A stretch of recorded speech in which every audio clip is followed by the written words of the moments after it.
So today we're going to be looking at the stopped housing joint, very commonly used in bookcases and shelves and such like. Very strong side to side, and also the joint is completely hidden from the front edge. So without further ado, let's get into it. So the first thing that we're going to have to do is mark out the position of where we want our joint to be. The thing I'm going to mark first of all is actually the depth that I want this joint to go to, because we're not taking it all the way through. We need to stop this. That is where the stopped housing part comes from. So we're going to measure 30 millimeters in.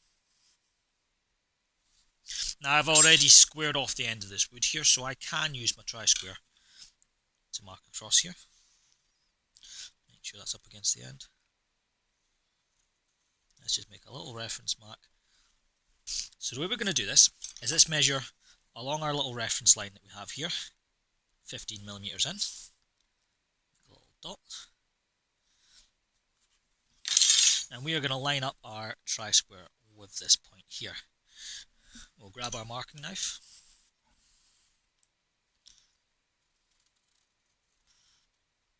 So we're going to mark in along that point there, making sure to stop our line that we made earlier. Okay, now I'm not going to move the tri-square. We'll get the piece of wood that we are going to house in this housing joint, place it up against the edge of that tri-square, and without moving, put our tri-square against the other side. Okay, once we've got that securely in position, we can take this away and we can mark the other side of our joint.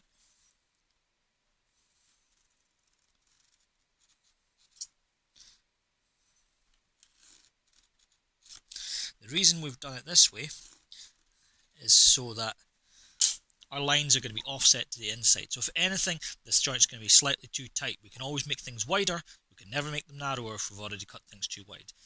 So now that I've got my knife lines in place, let's start worrying about how far down we're going to have to take this joint. Okay, so I've run a pencil along my knife lines just to make them a little bit easier for people to see. What we're going to do is we're going to carry these lines down the back side here. So once again, we will take our tri-square, carry these lines over the end,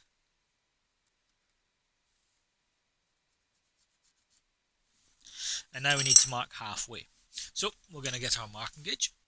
So this piece of wood is 16 millimeters thick, so what we're going to do is measure out 8 millimeters on our marking gauge and mark in from our top face.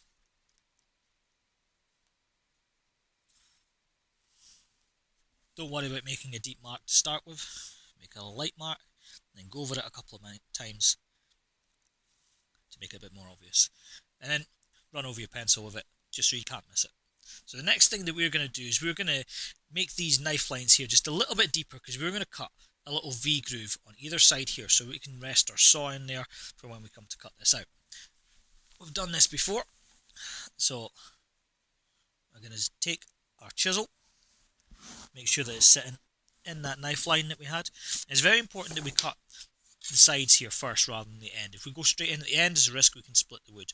But we're going to cut our sides first, so it's only going to affect this section in between. So, as I was saying, we're going to go into our knife line. We're going to go up to do it.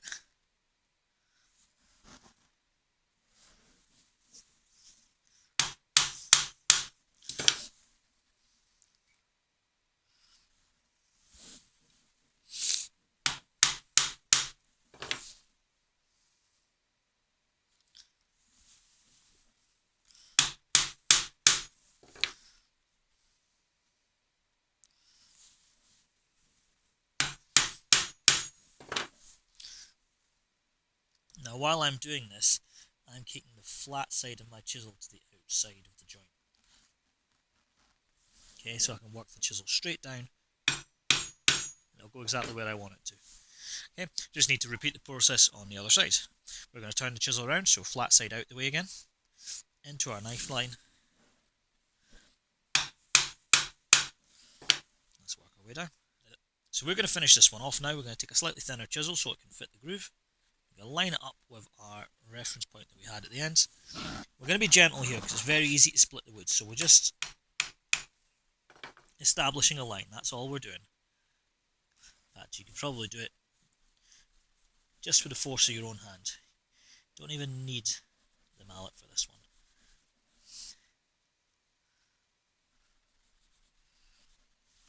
Okay, so we'll switch back to our wider chisel, and we're just going to work our way in,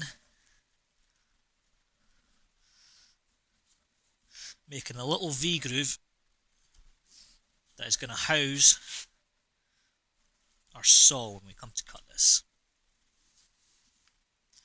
Okay, so just from the waist side of the joint, just working my way in at an angle, aiming for about the bottom of where I cut to with my chisel the first time. And we just got to do the same thing back the other way. So there we go, we've got our two guides for our saw now. The problem we're going to come up against is that we can't cut all the way through the wood here. So it's going to be a bit awkward for us to start sawing kind of halfway along a bit of wood. So what we're going to do is we're actually going to remove a section of wood here.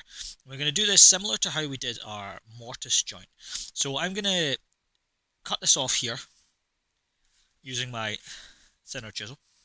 I'm going to leave about enough space for my wider chisel that I was using. So let's make a little bit of a mark there.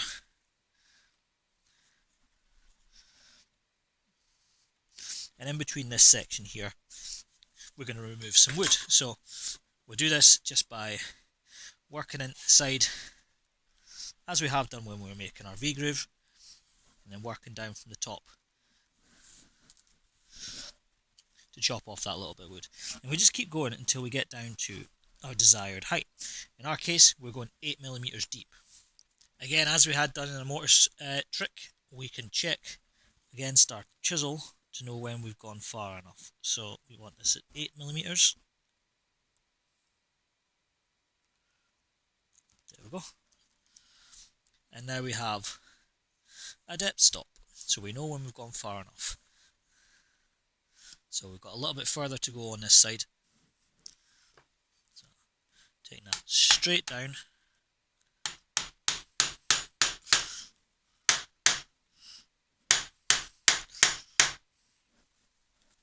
This is down at 8 on that side. We just continue to take off the extra wood.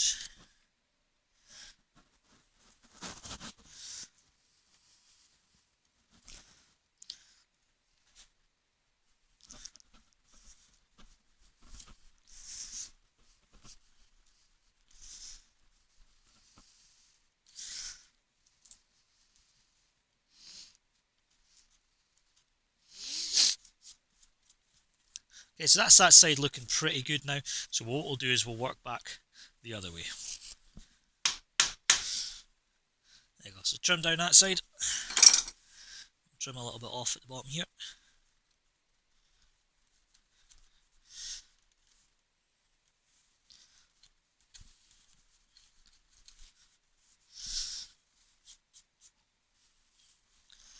There we go. And the last thing we'll need to do is just tidy up the end of this joint a little bit. We'll do that using this chisel.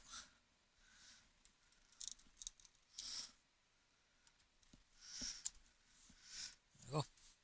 So now we've got this little pocket at the back here. There's a little lumps left in the middle there. I'm not going to worry about that because we're going to take that out later. What is important is that either side of this joint are now down to our desired height, and we can get our saw in here to start cutting. So we're going to flip this bit of wood around, and we're going to start working with our saw.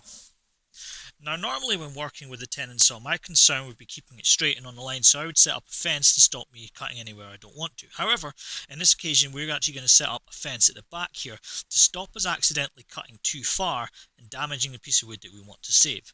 We've already got our V-grooves on either side to guide our saw, so we should be able to cut this down fairly easily. Now, it's going to be a bit weird to get started with,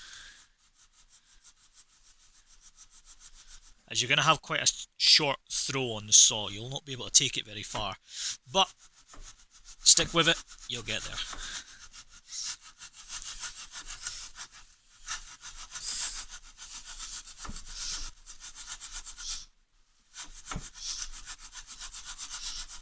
You'll be able to hear the amount of times I'm hitting this block at the end here, and I'm not worried about that at all, because this is a scrap piece of wood and it doesn't matter. if we were hitting the end of our joint, we'd be putting a big dent in there. Eventually we'd get to the point where we'd be able to see that in our finished joint. It's good to have a little safety piece.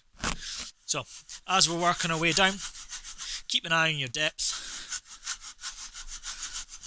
You have a reference at this side and a reference at this side, so when the two meet, you'll know when to stop. Now I'm just about there on this bit. Let me just quickly have a look down here. I reckon that's pretty much there, so let's do our other side. As I said, getting started can be tricky, but once you've got a groove going, you just got to stick with it. And it's starting to look like the job is done. So now what we've got to do is start working our way in with our chisel. So the good news is we can keep exactly the same setup as when we were sawing down either side here, as our clamp will keep things held nice and securely. We're going to work this down little layer by little layer using our chisel. Make sure that your chisel is thinner than the joint you're going to use here. If it's too wide, you'll split either end of this. So I can be a little bit more aggressive to start with.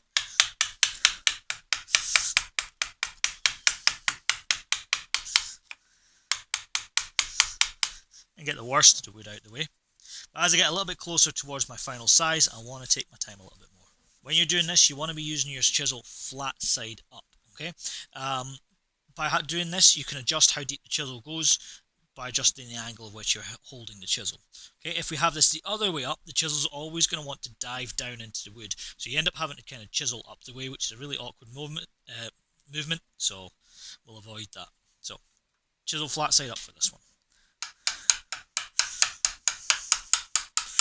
Starting to get to the stage where some bits of wood are still attached to the side here, so I'm going to ditch the mallet now and I'm going to start working with this by hand. So I'm just going to do flat side down this time, and we're just looking to shave off the rough tops.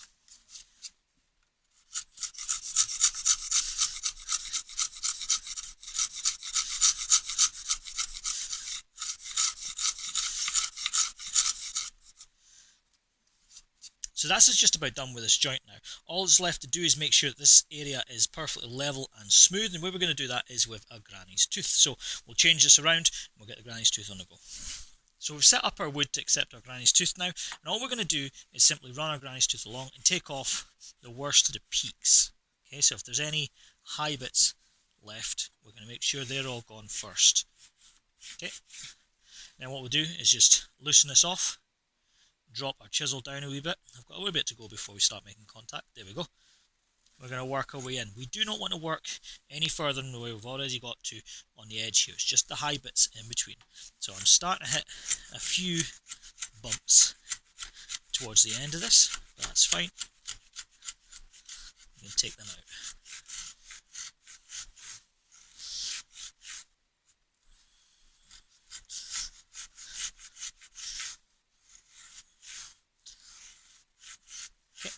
So, same again, drop it down just a wee smidge, and we'll go again.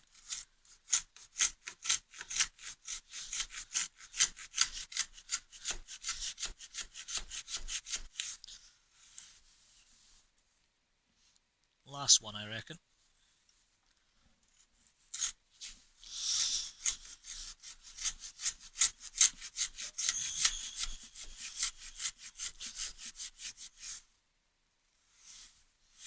Okay, so I'm fairly happy with that now. I might need to do a little bit of tidy up just in this back corner here, but we can use our chisel just very gently by hand just to take out any stray bits of wood that might not have been cleared out already. So I'm just making sure those corners are nice and square. Okay, just clear out the waste wood. Would you look at that? A nice snug fit. If you're finding that as you put your piece of wood into the joint here that it gets a little bit too tight, what will happen is your sides will kind of came in the way as you've been coming down. All you need to do is go back with your chisel and just make sure that your cuts, or your edges I should say, do in fact go straight down the way. Okay, so I'm not working on the top side here, I'm working just behind that shoulder, making sure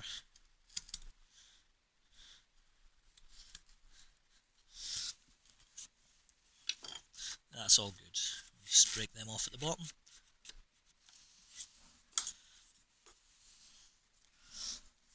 That's a much better fit now.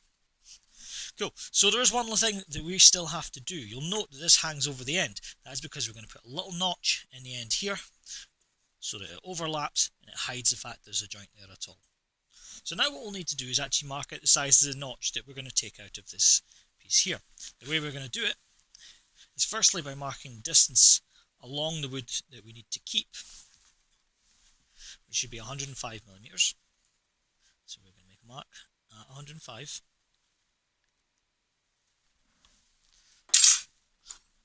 We'll use our tri-square. So square that up a little bit, doesn't need to go too far. We'll take that over the top.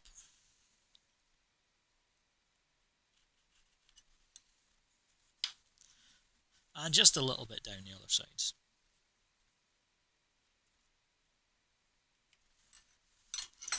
Now our marking gauge should still be set up at 8 millimeters from earlier when we marked the depth of our groove. So we're just going to use that to mark on the depth of our notch.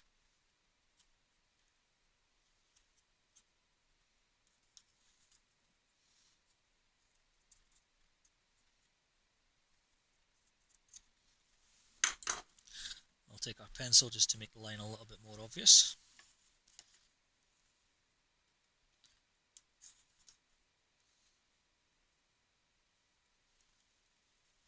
And now we can get cutting.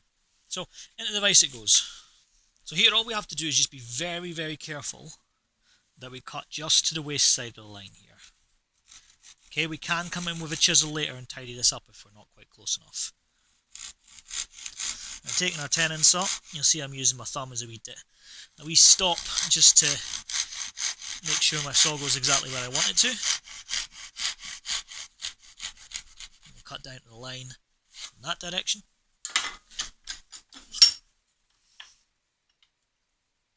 We'll do the same job from the end. Again, I'm going to use my thumb as a little bit of a depth stop.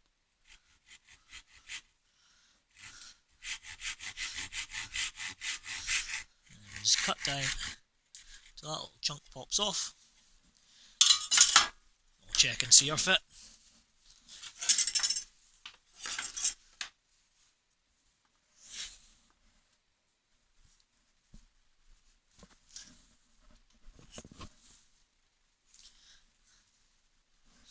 And with a little bit of persuasion, that's nigh on perfect.